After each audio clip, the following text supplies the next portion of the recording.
اس آخری دور میں حضرت مولانا محمد الیاس صاحب رحمۃ اللہ علیہ کو اللہ تبارک و تعالیٰ نے اس کا خاص جذبہ عطا فرمایا تھا.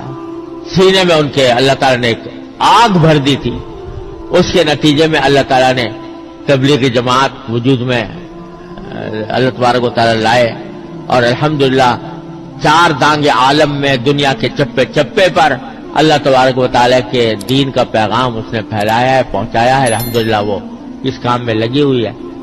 تو میں تو یہ سمجھتا ہوں کہ عام مسلمانوں کے لیے اس وقت اس فریضے میں شامل ہونے کا بہترین راستہ یہ ہے. بعض لوگ تنقیدیں بھی کرتے ہیں، فلاں خرابی ہے، فلاں کمزوری ہے، فلاں باتیں ہیں. ارے بھائی، معصوم اس آسمان کے نیچے انبیاء کرام کے بعد کوئی نہیں ہے.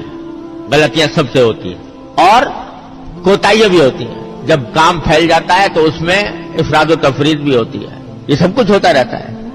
لیکن دیکھنا یہ چاہیے کہ بحیثیت مجموعی فائدہ زیادہ پہنچا ہے یا نقصان زیادہ پہنچا.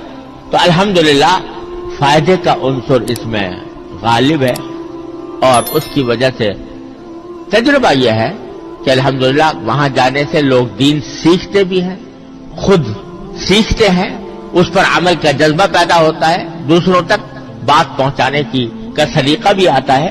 تو عام مسلمانوں کے لیے میں سمجھتا ہوں کہ اس کام سے اس وقت تعلق رکھنا اپنے دین کے تحفظ کے لیے اور سورہ عصر کی اس ہدایت پر عمل کرتے ہوئے نہایت مفید اور نہایت ضروری ہے.